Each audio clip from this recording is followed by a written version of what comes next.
damainya ibadah, merasakan damainya ibadah, ya. Karena orang yang beriman, tangan dia dengan kaki dia, sehingga saat itulah dia akan merasakan kedamaian hidup. Kedamaian hidup ala bidzikrillah tatmainnul qulub. Sedangkan ketika kita jauh dari beribadah kepada Allah, kita disibukkan dengan aktivitas dunia, apapun itu, yang halal apalagi yang haram. Aktivitas apapun yang menjauhkan kita dari beribadah, dari berzikir kepada Allah, maka itu adalah biang derita. Man a'rada an dzikri fa inna lahu ma'isyatan dhanka. Siapapun yang berpaling dari mengingat aku, tersibukkan, terlalaikan dari mengingat Allah, maka kehidupan dia pasti gersang. Kehidupan dia pasti sengsara, baik itu berpaling untuk selamanya, murtad naudzubillah, ataupun berpaling untuk sesaat sedang berbuat dosa, atau sedang tersibukkan dengan urusan dunianya, pasti dia lelah, pasti jiwanya letih, bosan, jiwanya gersang, ya. Itu akan dirasakan oleh semuanya, akan dirasakan oleh semua orang, baik yang mukmin atau bagi yang kafir. Yang mukmin ketika dia berpaling, lalai dari berzikir kepada Allah, dia tidak akan merasakan kebahagiaan, jiwa dia gersang, ya. Sehingga sadarilah bahwa agar tauhid itu menjadi mudah, pahami bahwa tauhid, berzikir kepada Allah, mengesahkan Allah dengan semua aktivitas kita itu adalah cita-cita hidup, itu tujuan hidup, itulah kebahagiaan hidup, itulah nikmat yang sejati, itulah lezat yang sejati. Tidak ada kelezatan yang lebih lezat dibanding zikir kepada Allah Subhanahu wa taala. Adapun kenikmatan kelezatan dunia itu semu dan tidak hakiki. Itu semu, tidak hakiki. Dan hal selanjutnya yang perlu diluruskan agar tauhid itu mudah. Tauhid itu sederhana. Karena tauhid itu adalah hubungan kita dengan Allah. Ketika kita bisa memurnikan semua aktivitas kita, mengisahkan Allah, sehingga hanya Allah, hanya ada Allah dari tujuan semua kegiatan kita, aktivitas kita, berkata, kita berbuat, apapun kita peruntukkan Allah, itulah kesempurnaan tauhid. Silahkan dibahasakan dengan sendiri. Ketika semua ucapan saya, aktivitas saya lakukan dalam rangka mengharap pahala dari Allah, mencari keridhaan Allah, menghindari murkanya Allah, itulah tauhid. Itulah yang namanya tauhid uluhiyah. Memperuntukkan semua aktivitas kita, baik berkaitan dengan raga, jiwa, ucapan, harta, keluarga, profesi, semuanya saya lakukan untuk siapa? Untuk Allah, demi mencari ridhonya Allah, menghindari murkanya Allah. Itulah tauhid. Dan itulah yang namanya tauhid uluhiyah. Adapun tauhid rububiyah, tauhid rububiyah itu mengakui, meyakini bahwa semua yang ada itu adalah karena Allah. Mengakui eksistensi Allah, mengakui kekuasaan Allah, itu tauhid rububiyah. Jadi ketika kita melihat matahari, itu ciptaan Allah. Matahari terbit, itu karena perintah Allah, karena izinnya Allah SWT. Manusia mati, ya Allah yang mematikan dia. Kita mendapatkan, itu adalah karunia Allah. Kita hadir, itu atas izin Allah. Kita pergi, itu juga atas izin Allah. Kita selamat, itu karena izin Allah. Kita celaka, kita sengsara, itu juga atas izin Allah Subhanahu wa ta'ala. Dan selanjutnya, karena itu semua terjadi atas izin Allah, pasti baik. Itu adalah tauhid rububiyah. Ketika kita mampu husnudzon dengan semua yang terjadi, karena Allah tidak mungkin berbuat jelek. Allah tidak mungkin, wa mallahu bidzallamin lil abid. Tidak mungkin Allah menghendaki kejelekan untuk hambanya. Pasti walaupun kita merasa sakit, walaupun kita merasa menderita, merasa susah, sakit, susah itu sebetulnya adalah sayangnya Allah kepada kita. Itu adalah cara Allah untuk menyayangi kita. Kalau tanpa itu kita pasti celaka. Kita demam, kita pusing, kita lelah. Itu cara Allah Subhanahu wa taala untuk menjadikan kita bahagia. Bahkan seringkali itu merupakan alarm, warning secara alami agar kita selamat. Ya.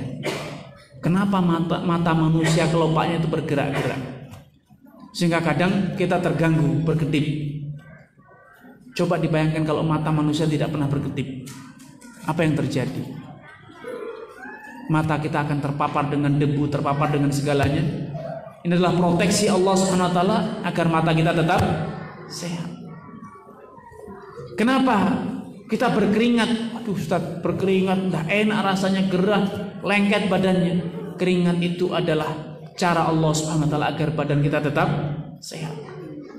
Coba kalau tidak keluar sebagai keringat, tidak keluar sebagai limbah, maka badan kita akan dipenuhi dengan racun, dipenuhi dengan limbah, maka binasa kita. Kelihatannya tidak enak, itu gara-gara bodohnya kita. Tapi kalau kita ini pandai, kita akan tahu ini adalah nikmat dari Allah Subhanahu wa taala yang harus saya syukuri. Itu cara Allah memberikan nikmat kepada saya. Semuanya itu baik. Semuanya itu baik. Sehingga dengan kita memahami bahwa apapun yang terjadi itu atas izin Allah, dan apapun yang terjadi itu pasti membawa kebaikan, niscaya kita akan bisa memahami tauhid rububiyah dengan mudah dan sempurna. Karena itu dahulu Nabi SAW kalau ditimpa kesenangan beliau mengatakan alhamdulillah alladzi bi ni'matihi tatimmus shalihat. Segala puji bagi Allah yang berkat kenikmatannya, kemurahannya yang baik-baik itu dapat terlaksana. Kalau ditimpa sesuatu yang menyusahkan, menyakitkan, menyedihkan, beliau berdoa alhamdulillah ala kulli hal. Apapun yang terjadi, maka Allah Subhanahu wa taala dialah yang layak untuk tetap dipuji. Karena ini baik. Walaupun tidak enak sesaat, tapi itu pasti baik untuk kita. Sehingga kita harus memuji Allah Subhanahu wa taala, bukan mengeluh, bukan sakit hati, bukan kecewa, apalagi mengatakan subhanallah, apa dosaku ya Allah sampai seperti ini? Apa kurangnya aku ya Allah? Nampaknya Allah tidak sayang kepada saya. Nampaknya Allah kurang berpihak kepada saya. Nampaknya Allah kurang mendengar doa saya. Subhanallah. Itu karena bodohnya kita. Dan untuk bisa memahami tauhid rububiyah, maka kita harus ingat semua yang ada di dunia ini mereka sebetulnya tidak punya, tidak mampu.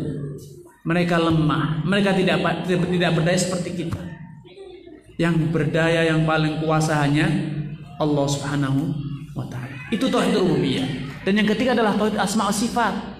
Itu yang saya sampaikan di atas bahwa kita harus mengenal Allah. Tauhid asma wa sifat itu adalah berkaitan dengan bagaimana kita mengenal Allah, mengenali namanya, sifat-sifatnya Allah Subhanahu wa taala. Sehingga qismatut tauhid, pembagian tauhid menjadi tiga itu adalah pembagian yang natural dan logik sekali. Kenapa? Tauhid rububiyah itu pengakuan kita bahwa semua terjadi atas kuasanya Allah Subhanahu wa taala. Allah yang melakukan, Allah yang memiliki. Pengakuan kita akan kuasanya Allah. Sedangkan tauhid uluhiyah itu adalah kita mencurahkan, kita memperuntukkan semua aktivitas kita untuk Allah. Dan tauhid asma sifat itu adalah pengenalan tentang dirinya Allah Subhanahu wa taala. Mengenal bahwa semua yang indah, semua kesempurnaan itu hanya miliknya Allah Subhanahu wa taala. Dan kalaupun di dunia ini ada secuil dari keindahan, ada secuil dari hal yang menakjubkan ataupun yang menandakan akan kesempurnaan manusia, kesempurnaan makhluk, maka itu sumbernya dari Allah Subhanahu wa taala. Allah lebih sempurna dibanding yang dimiliki oleh manusia. Kalau kita melihat cantik, tampan, indah, ketahuilah bahwasanya Allah lebih indah. Keindahan, ketampanan, kecantikan ini milik siapa? Allah. Allah yang memberinya. Karena itu ketika kita kagum akan sesuatu, takjub, luar biasa indahnya. Oh, Masya Allah, besar, luar biasa mudahnya. Maka yang harus kita lakukan adalah pertama kali mengingat Allah SWT. Rasulullah bersabda, "Idza ra'a ahadukum ma yu'jibuhu."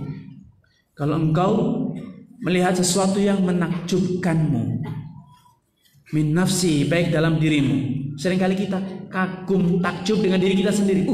Bisa ternyata saya. Yang bisa ternyata cuma saya, yang lainnya tidak bisa. Kita kagum terhadap diri sendiri. Ya. Ataupun min nafsi au malihi, atau hartanya. Mobil saya bagus, rumah saya indah, sepatu saya bagus, pakaian saya bagus. Wah, enak masakan saya.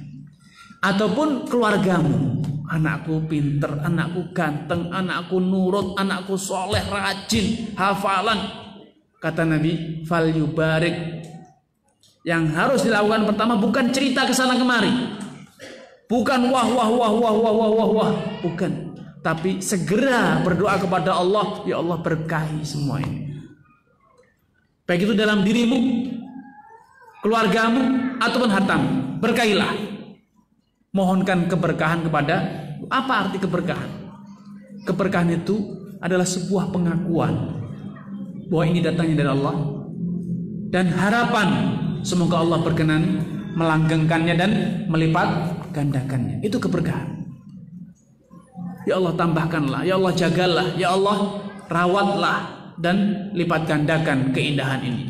Kemudian Nabi memberikan alasan, fa innal aina haqqun. Sejatinya efek buruk dari pandangan kagum itu nyata.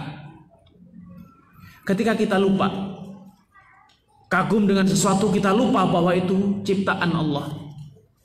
Keindahan itu Allah yang memberi.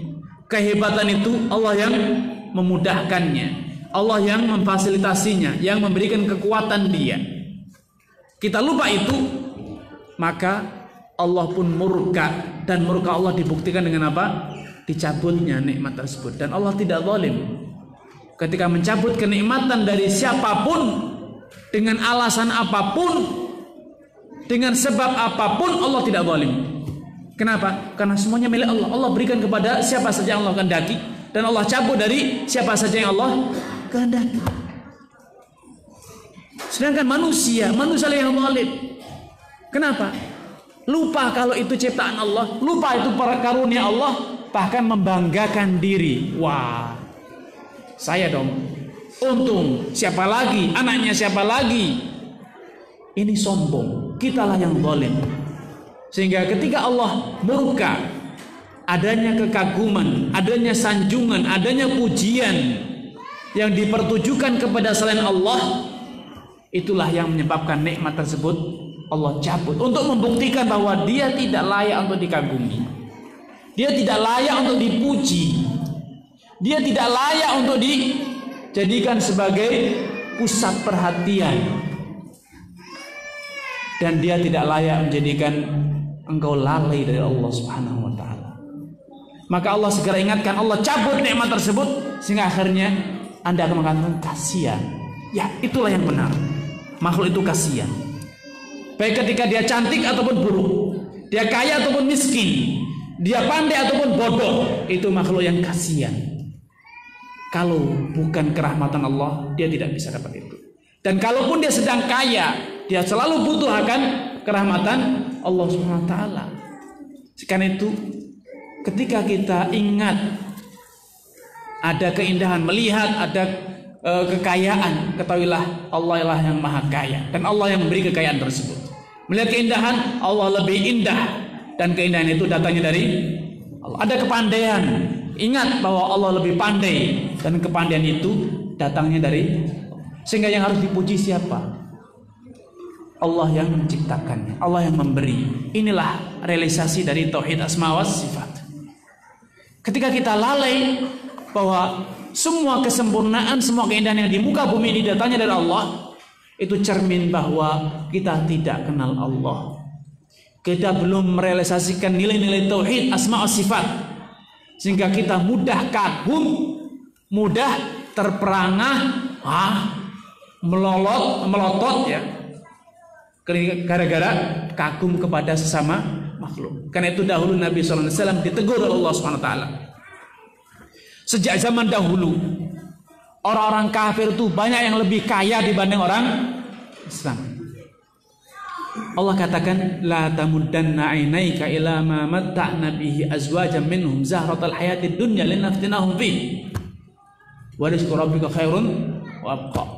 Wahai Muhammad, jangan engkau belalakkan, engkau pelototkan matamu kepada apa? Perhiasan kehidupan dunia yang aku berikan kepada mereka. Zahratal hayatid dunya linaftinahum fi, kan itu adalah ujian, itu fitnah, itu cobaan mereka, dicoba dengan kekayaan. Apakah bersyukur atau kufur? Dan ingatlah, wa rizqu rabbika, rezeki Rabbmu itu lebih baik dibanding yang engkau lihat itu. Sehingga untuk apa engkau terbelalak matamu ketika melihat? Kalau ada kenikmatan yang besar, keindahan yang luar biasa, ingat Allah masih punya yang serupa dan bahkan lebih dibanding itu. Untuk apa kita kagum dengan dia? Kalau kita merasa terobsesi untuk memilikinya, minta kepada Allah. Allah kuasa memberimu yang lebih. Sehingga tidak perlu kita melototkan, wih, mobilnya bagus, mahal, terbayang miliaran rupiah di kepala kita. Tidak. Segera ingat Allah SWT. 5 miliar mobil, Allah punya yang 10 miliar. Dia bisa beli, Allah bisa memberi saya yang lebih daripada itu. Untuk apa kagum? Untuk apa? Kagum. Ini realisasi dari tauhid asma sifat. Sehingga kalau kita melihat ada orang yang punya rezeki, ingat rezeki itu datang dari Allah, karena Allah itu Ar-Razzaq. Kalau kita melihat ada sesuatu yang pandai, ilmu itu datangnya dari Allah, karena Allah itu yang Maha Al-Alim, Maha berilmu, Maha mengetahui. Kalau kita melihat ada yang indah, Allah itu Jamil, dan keindahan itu datangnya dari Allah Subhanahu wa Ta'ala. Ini realisasi dari iman. Sehingga dengan ini kita memahami ternyata tauhid itu mudah, simple. Ya. Jangan menganggap bahwa tauhid itu susah, pelajaran yang paling susah. Tidak. Tauhid itu pelajaran yang paling ringan. Tauhid itu pelajaran yang paling gampang. Menjadi susah karena kebodohan kita, menjadi susah karena nafsu kita. Andai kita memahaminya dengan benar, tauhid uluhiyah itu adalah mengisahkan, memurnikan semua aktivitas kita lillah. Tauhid rububiyah itu adalah pengakuan bahwa semua ini atas kuasa Allah. Asma wa sifat itu adalah pengenalan kita dengan Allah Subhanahu wa Ta'ala. Sederhana sekali. Ini sebagai kata pengantar sebelum kita masuk pada inti dari tauhid. Sehingga saya harapkan tidak lagi ada kesan bahwa tauhid itu pelajaran yang rumit, susah. Tidak. Tauhid itu mudah dan ringan, ya. Baik, saya cukup sampai sekian dan nanti kita lanjutkan setelah sesi istirahat, ya. Dan untuk pertanyaan bisa diajukan nanti pada setelah sesi kedua. Wallahu taala a'lam. Assalamualaikum warahmatullahi wabarakatuh.